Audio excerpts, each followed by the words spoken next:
Le chevalier sans armure de Nikos Ligéros. Chapitre 30. Piège temporel. La bête immonde était tombée dans le piège temporel du chevalier sans armure et de ses disciples. Elle avait succombé à la messe des morts. Plus rien ne serait comme avant. Les hommes libres s'étaient sacrifiés pour la mettre en échec. Le maître du temps avait perdu tous ses disciples dans la bataille du temps. Ils avaient été démembrés comme les dieux dont on craignait la vengeance. Le chef des barbares les avait décapités devant ses yeux. Malgré les mouvements, il ne reçut que le silence en réponse. De rage, il ordonna de lui briser tous les os de son corps avec les têtes de ses disciples. Mais le chevalier sans armure ne fléchit pas. Alors ils l'enfoncèrent dans le sol de force et ne lui laissèrent que la tête en dehors. Ensuite ils entassèrent sur sa tête les crânes brisés de ses disciples. Ils étaient à nouveau réunis, et le maître du temps pleura de joie. Ils l'abandonnèrent ainsi à la merci des bêtes et des vautours. Il ferma les yeux. Ses pieds lui faisaient mal dans la rue de la Bombarde. Il sentait en lui les morceaux du temps.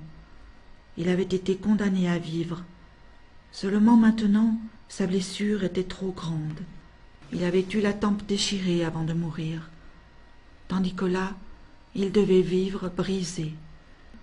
Il repensa aux Vishaps de la terre des pierres, les anciens chevaliers sans armure qui continuaient à protéger le peuple de la montagne à travers les siècles. Personne ne voyait les têtes de leurs disciples dans les pierres qui les entouraient. Seul le temps et l'humanité le pouvaient. Il contempla ces montagnes. Elles étaient toujours restées libres, malgré la présence de la bête immonde. Seulement cette fois, elles avaient un avenir grâce à la volonté d'une poignée d'hommes. La fine lame blanche qui séparait les deux bleus du ciel et de la mer était venue graver sa mémoire sur la terre des pierres, à l'instar de Prométhée. Le feu ne pouvait détruire la lumière. Tel était le piège temporel dans lequel était tombée la bête immonde. La mémoire du futur transcenderait la mort des innocents pour condamner la barbarie des bourreaux. Auparavant, l'humanité ne pouvait être qu'une victime. Avec le temps, elle devint juste. Le chevalier sans armure avait traversé les siècles pour combattre la bête immonde. La barbarie ne pouvait demeurer impunie.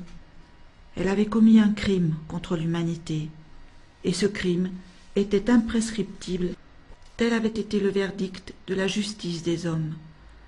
Ils avaient dû mourir pour pouvoir l'accuser de crime, mais rien n'aurait pu les détourner de leur objectif.